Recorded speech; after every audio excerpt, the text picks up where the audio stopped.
Welcome to the another video of my tutorial scheme all of you students. আজকে আমরা আমাদের চ্যানেলে class 9-এর Duff and দাতে যে question bank আছে সেখানকার বেশ কিছু ন্যারেশন চেঞ্জ করে নেবো।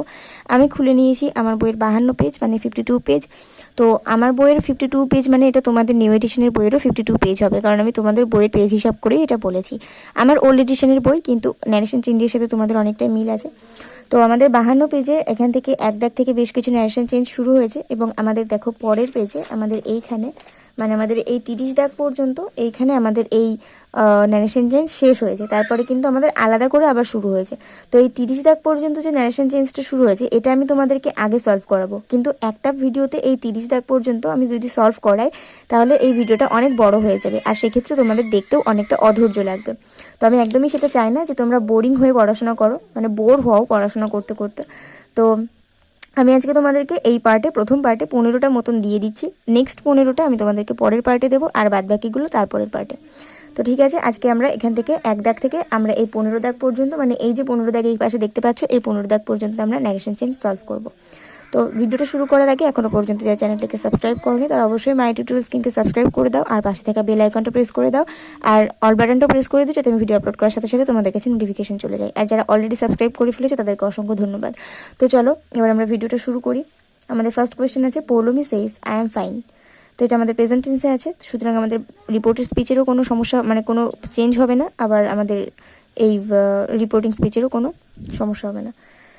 তো আমাদের এটা সেইজ, তো সেইজই থাকবে, আর এখানে অ্যামটা আমাদের ইজ হয়ে যাবে, আর আইটা হয়ে যাবে শি, যেহেতু পৌলমি একটা মেয়ের নাম। তো আমাদের আনসার হবে Poulami says that she is fine. সেকেন্ডে আছে Anjan's mother said your father has left for Mumbai. অঞ্জনের মা বলল যে তোমার বাবা মুম্বাইয়ের জন্য বেরিয়ে পড়েছে। তো এটা আমাদের পাস্ট টেন্সে আছে, সেই জন্য আমাদের এটা যেহেতু সেইড টু নেই তাই আমাদের টোল্ড দেওয়ার কোনো দরকার নেই, আমাদের সেইডই থাকছে। অঞ্জনস মাদার সেইড, আমাদের লিঙ্কার হিসেবে দ্যাট বসবে, আর এখানে ইউর ফাদার মানে হিজ ফাদার, মানে অঞ্জন যেহেতু একটা ছেলের নাম তাহলে ইউরের জায়গায় হিজ বসবে, আর হ্যাজ যেহেতু আছে তাহলে আমাদের এটা পাস্ট টেন্সে আছে, তাহলে আমাদের মানে চলে গেছে অলরেডি, তাহলে আমাদের এটা অতিরিক্ত পাস্ট করতে হ্যাড করতে হবে, আর হ্যাডের সঙ্গে অবশ্যই বিন বসবে। আর লেফটের পাস্ট পার্টিসিপেল ফর্ম তো লেফটই হয়, তো had been left for Mumbai হবে। তাহলে আমাদের আলটিমেট অ্যান্সারটা কী দাঁড়াচ্ছে? আলটিমেট অ্যান্সার দাঁড়াচ্ছে Anjan's mother said that his father had been left for Mumbai. Third question আছে I will go to the top said the young lady with the dog. এটা তোমাদের all about the dog স্টোরিটা থেকে দেওয়া হয়েছে, এবং এই ভয়েস চেঞ্জটা আমার মনে হচ্ছে যেন আমি তোমাদেরকে আগেও করিয়ে দিয়েছি। ভয়েস চেঞ্জ করিয়েছি, ন্যারেশন চেঞ্জ মনে হয় করাইনি, কি জানি আমার মনে পড়ছে না, তবে কিছু একটা করিয়েছি, তবে আজকে আমি আবার করিয়ে দিচ্ছি। এখানে আমাদের আনসারটা হচ্ছে আমাদের পুরোটাই হচ্ছে the young lady with the dog, এটা হচ্ছে আমাদের পুরো সাবজেক্টটা, এবং সেইটা যেহেতু আমাদের সেইট টু নেই তাহলে সেইটই হবে। আর দ্যাট আমাদের লিঙ্কার বসবে, তারপরে যেহেতু এখানে উইল আছে তো আমাদের উড হবে, বাদ বাকি সব একই থাকবে। তাহলে আমাদের আনসারটা দাঁড়াবে কি? The young lady with the dog said that she would go to the top. তারপর আমাদের 4 দাগে আছে he says let you be successful in life. সে বললো যে আমি যেন ভবিষ্যতে মানে আমি জীবনে যেন সফল হই। তো এখানে কি সে আমার জন্য উইশ করলো, মানে আমি যাতে ভবিষ্যতে সফল হই, আমি আমার জীবনে সফলতা অর্জন করি। তো আমাদের এখানে এটা কিভাবে করতে পারি দেখো, হি সেইজটাকে আমরা উইশড ফর মি করতে পারি বা শুধু উইশড করতে পারি, তারপর আমরা লিঙ্কার হিসেবে দ্যাট বসাতে পারি। তারপরে যেহেতু লেট আছে তো লেটের এখানে কোনো কাজ নেই, ইউটা আমরা আই করব, কারণ যদি এখানে সে বলছে আমরা এখানে আমাকে ধরে নিতেই পারি, বা এখানে অন্য কাউকেও ধরে নিতে পারি। তো এখানে যদি তোমরা মনে করো আই দেবে সেটাও ঠিক হবে, যদি তোমরা মনে করো হি দেবে শি দেবে তো সেটাও ঠিক হবে। আমি এখানে আই নিয়েছি, তোমরা চাইলে হি অর শি ইউজ করতে পারো। তো আমি এখানে নিয়েছি আই, তারপরে যেহেতু আমাদের এখানে উইশ করেছে তাহলে মাইট হবে একটা, তারপরে বি, তারপরে যা আছে তাই হয়ে যাবে। তাহলে আমাদের আনসার কি দাঁড়াচ্ছে? He wished that I might be successful in life. She said with a sigh, the old man must have forgotten to breathe. এটা আমাদের tales of Bhola grandpa story থেকে দেওয়া হয়েছে। তো এখানে she said with a sigh মানে দীর্ঘশ্বাস ফেলে বললেন, মানে কি তিনি দুঃখের সঙ্গে বর্ণনা করেছেন। তাহলে she exclaimed with sorrow with a sigh that the old man must have আছে, তো আমাদের had ইউজ করতে হবে। had forgotten এর past participle from forgottenই হয়, to breathe। তাহলে আমাদের আনসার দাঁড়াচ্ছে কি দাঁড়াচ্ছে? আমাদের answer she exclaimed with sorrow with a sigh that the old man must had forgotten to breadth.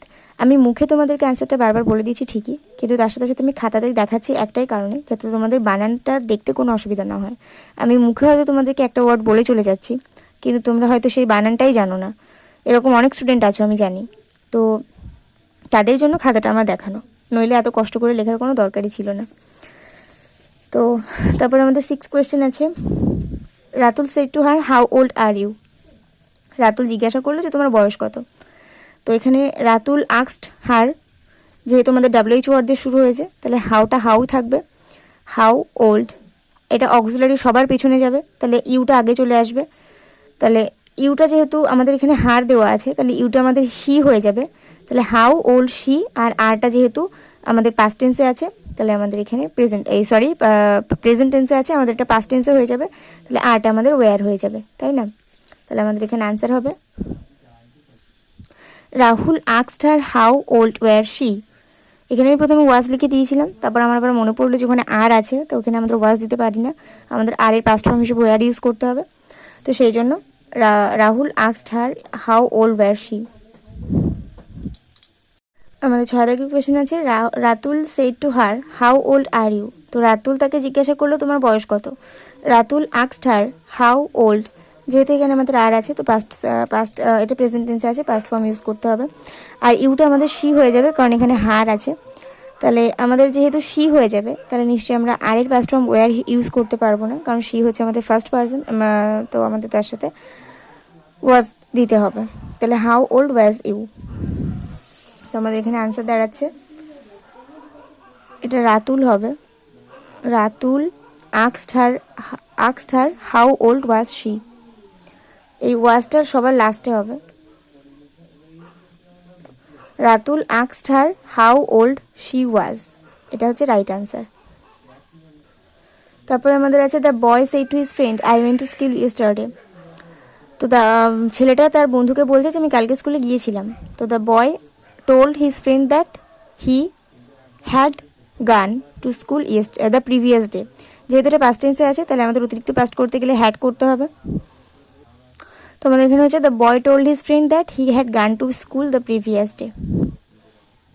Next কোশ্চেনে যাওয়ার আগে তোমাদেরকে একটা কথা আমি বলে দিই। এখানে তখন আমি ভুলে তোমাদেরকে বিন বলে দিয়েছি, কিন্তু এখানে বিন হবে না। মানে আমাদের সেকেন্ড কোশ্চেনে দেখো, Anjan's mother said your father has left for Mumbai, এই অ্যান্সারটাতে আমরা লিখে দিয়েছিলাম বিন, বাট বিনটা হবে না। Anjan's mother said that his father had left for Mumbai, শুধু হ্যাজটা চেঞ্জ হয়ে হ্যাড বসবে, বিনটা এখানে হতে পারে না, কারণ আমাদের ওখানে কোনো বিভার্ব ছিলই না, তাই না? যখনই বিভার্ব থাকবে তখন আমরা বিন বসাই, তারপর তার পাশে তো তাছাড়া তো আমরা বসাতে পারি না, তাহলে ওখানে আমাদের বিভার্ব ছিল না যখন, এখানে আমাদের বিন হবে না। তারপরে আমাদের আছে I said their necessary things, কিছুই না, শুধু আরটা ওয়্যার করতে হবে, তাছাড়া আর কিছুই নয়। আর এটা কোনো চিরসত্য বাক্য নয় যে আমাদের আরটা আরই থাকবে, তো আমাদের হবে I said that they were necessary things. তারপর আমাদের 9 দাগে আছে teacher said let's all report him, teacher বললো যে চলো তাকে সব জানানো যাক। তো এখানে আমরা যদি দেখো, এখানে আমরা কি করতে পারি, teacher propose that he might be reported all, teacher বললো যে তাকে সব কিছু জানানো যাক, তাহলে এটা আমাদের আনসারটা চলে আসছে। তারপরে এখানে আমরা কোনো সাবজেক্ট খুঁজে পাচ্ছিলাম না, তো আমরা এখানে হিমটাকেই সাবজেক্ট করে হি করে নিলাম, তাহলে আমাদের এটা বেশি ভালো হলো, তাই না? তাহলে আমাদের 10 দাগে আছে how happy we are here, the children cried. তাহলে আনসার দ্যাট আছে the children exclaimed with joy that they were very happy there. He says to me, I was ill yesterday. He says to me, he had been ill the previous day. He told me that he had been ill yesterday. এই ইয়েস্টারডেটা আমাদের হবে না, আমাদের এটা the previous day হবে।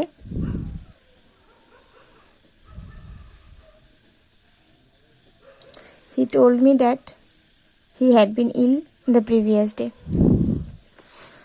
তারপরে আমাদের কি আছে, I said to him may you shine in life, এখানে এটা প্রে করা হয়েছে বা উইশ করা হয়েছে, তাহলে আমরা এই আনসারটা কী করে সাজাতে পারি দেখো, I wished for him that he might shine in life. 13 দাগে আছে the king said to his servants go and catch the bird, রাজা তার চাকরদেরকে আদেশ করলেন গিয়ে পাখিটাকে ধরে নিয়ে আসতে। তাহলে আমরা এখানে কি করতে পারি? আমরা এখানে করতে পারি the king ordered his servants to go and catch the bird. He keeps saying I am ruined. তো আমাদের এখানে এটা যেহেতু প্রেজেন্ট টেন্সে আছে তো আমাদের কোনো চেঞ্জ হবে না, শুধু ওটা আমাদের সাবজেক্টে চেঞ্জ হবে। তো he keeps saying that he is ruined. He said to me what the hell are you doing here. সে আমাকে বললো তুমি এখানে কি করছো। তো এখানে আমার হবে he asked me what the hell I was doing there. ঠিক আছে, এটা আমার খুব ভালো, এই গ্রামারটা করতে আমার খুব ভালো লাগে, মানে এই ন্যারেশন চেঞ্জের এই ধরনের ন্যারেশন চেঞ্জটা করতে আমার খুব ভালো লাগে, এটা খুব এনজয়েবল হয়। তো আমাদের আজকে এই 15 দাগ পর্যন্তই থাক পার্ট 1-এ, মানে এই 15 দাগ পর্যন্ত। আমরা এর পরের পার্টে 16 দাগ থেকে করব। তো সবাই নেক্সট পার্টের জন্য অপেক্ষা করতে থাকো। এই ভিডিওটা ভালো লাগলে অবশ্যই একটা করে লাইক করে দিও, বন্ধুদের সঙ্গে অনেক অনেক শেয়ার করে দিও, যাতে তারাও এত ভালো করে ন্যারেশন চেঞ্জ সলভ করতে পারে। আর অবশ্যই অন্য কোনো বিষয়ে যদি ইম্পর্টেন্ট বলে মনে হয় অবশ্যই আমাকে কমেন্টে জানাবে, আমি সেই বিষয়ে ভিডিও বানিয়ে তোমাদেরকে দেওয়ার চেষ্টা করব। আজকে ভিডিও এই পর্যন্ত, পরের ভিডিওতে দেখা হবে। ততক্ষণ পর্যন্ত সবাই এগুলো ভালো করে প্র্যাকটিস করে নিও। ভালো থেকো, সুস্থ থেকো আর মন দিয়ে পড়াশোনা করতে থেকো।